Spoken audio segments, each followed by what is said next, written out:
देखा था ना आपने।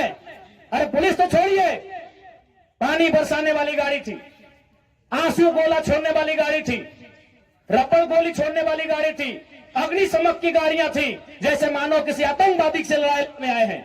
इतने बेशरम, इतने निर्लज हो चुकी है आज यह सिस्टम। ऐसा टीम बनाकर आई थी जैसे मानो वह रैयतों से नहीं बल्कि किसी आतंकवादियों से मुकाबला करने आए हैं। क्या हाल होगा आपको सोच के देखिए। एक विधायक है हम, ठीक है, हमारे समर्थकों ने गलत किया था, सही किया था, वो अलग विषय है, लेकिन प्रशासन का ये रूप, ये कौन सा संवैधानिक तरीका है भाई।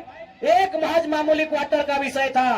ऐसे ऐसे क्वार्टर धनबाद बोकारो में गिनेंगे तो शायद 1 लाख के आसपास होगा, 1 लाख आसपास होगा।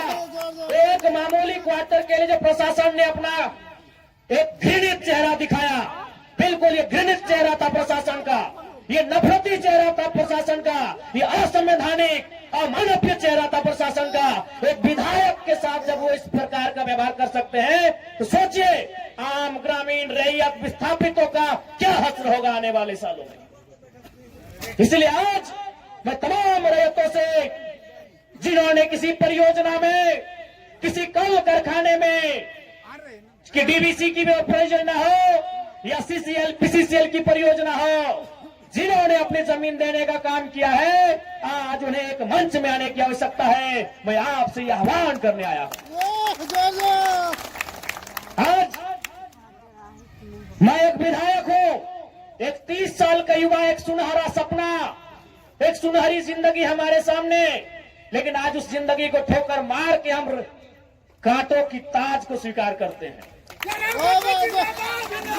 उस सुनहरी, उस मखमली जीवन को हम ठोकर मार के कांटों के रास्ते को चुन रहे हैं, जबकि आपको भी मालूम है हम माननीय हैं, फूलों का बिस्तर हमारा स्वागत करने के लिए तैयार है, लेकिन हम कांटों की राह चल रहे हैं। आज प्रत्येक दिन दर्जनों ठेकेदारों का फोन आता है, बैठेंगे विधायक जी, दर्जनों वीआईपी लोगों का फोन आता है, 2 मिनट बैठिए विधायक जी, और आपको भी मालूम है उनके साथ बैठेंगे तो क्या डील होगा, आपको भी मालूम है। करोड़ों में ना सही लाखों में तो डील जरूर होगा। यानी एक मखमली बिस्तर को हम ठोकर मार के कांटों के साथ चल रहे हैं। किसके लिए? झारखंड के वंचित आवाम के लिए हम चल रहे हैं। आज क्या कमी होगी, एक माननीय को क्या कमी हो सकती है भाई। हमें आवास मिलेगा, गाड़ी की सुविधा मिलेगी, टीए मिलेगा, हर प्रकार की सुविधा मिलेगी, भत्ता मिलेगा, हवाई यात्रा मिलेगा, रेलवे की यात्रा मिलेगी और लाखों रुपए की सैलरी मिलेगी। दरकिनार करते उस ऐशो आराम के जीवन को ठोकर मारते हुए हम आपके बीच विधायकी के साथ साथ अपनी जान को हथेली में लेके घूम रहे हैं। बताइए तो झारखंड के इतिहास में ऐसे आज के इस दौर में एक भी विधायक का नाम बताइए। अरे विधायकी तो छोड़िए, हम अपने जान को हथेली में लेके घूम रहे हैं। जिस दिन 2 बजे रात को हम बेरमो में आए, हमारी गाड़ी में हमारा एक भी अंगरक्षक नहीं था। वे लोग सोच चुके थे, हमने कहा कोई दिक्कत नहीं है। हमने केवल ड्राइवर को फोन किया, वो भी अपने ससुराल में थे, क्योंकि आपको भी मालूम है मेरे घर में इतना जगह नहीं है कि हम 4 लोगों को ठहरने के लिए बोल सके। बगल में हमारे एक मित्र का घर है, वहीं रात रहने के लिए हम जाते हैं, वो विधायक है। हमने तुरंत कहा कि अगर हम अपने अंगरक्षक को लेने के लिए जाएंगे तो शायद 10 से 15 मिनट का लेट होगा, उतना देर में हम कम से कम डुमरी की दूरी पार कर जाएंगे। 20 किलोमीटर हम 15 मिनट में सफर कर जाएंगे, इसलिए अंगरक्षक को सोने दीजिए, हम अकेले आएंगे। हम अपने जान को, अपने जीवन को हथेली में रख के चल रहे हैं। किस लिए? ताकि आज झारखंड की शोषित वंचित जनता को न्याय मिल सके। तो आप इतना तो कर सकते हैं, एक 30 साल का लड़का अपने आराम के जीवन को छोड़कर, ऐसो आराम को छोड़कर आज आपके लिए कांटों के रास्ते में चलने के लिए तैयार है। आप कम से कम ये जो 15, 16, 50, 60 समितियां बना के रखे हैं विस्थापन के नाम में, क्या एक नहीं कर सकते हैं? आप जिस दिन एक करेंगे इनको यहां से उखाड़ के फेंक देंगे। अब कीजिए। आज बीएसएल में भी हम जाते हैं, वहां 52 समितियां हैं।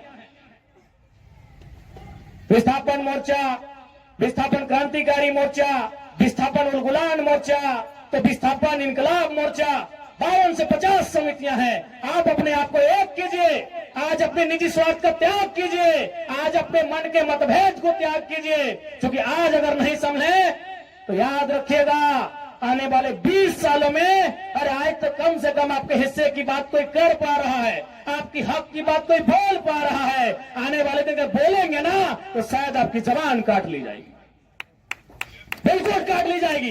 ये कौन सा रूप था? आप ही बताइए, कौन सा रूप था प्रशासन का?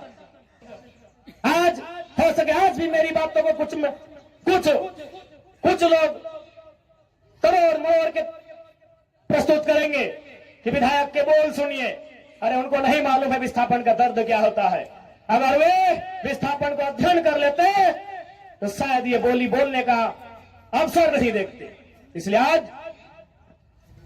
मैं आपको स्पष्ट कहना चाहूंगा, और मैंने विधायक बनने से पहले ही कहा था, मैंने सांसद का चुनाव लड़ने से पहले ही कहा था कि आज जो हाल मैं देखता हूं पूरे झारखंड का, आज जो मैं अफसरशाही का व्यवहार देखता हूं, आज जो मैं प्रबंधन की मनमानी देखता हूं, मैंने बहुत दुखी होकर कहा था कि मैं पीएचडी का स्कॉलर हूं, लेकिन मैं शायद इस बात को आप लोग मेरा गलत कहें, लेकिन मैं कह रहा हूं कि कोयलांचल में रहने वाले लोग जो विस्थापित लोग हैं वो हम दो, हमारे दो नहीं, 2 बच्चों को एक्स्ट्रा जन्म दीजिए और उनको केवल और केवल विद्रोह की भावना के साथ तैयार कीजिए कि आपको बदला लेना है।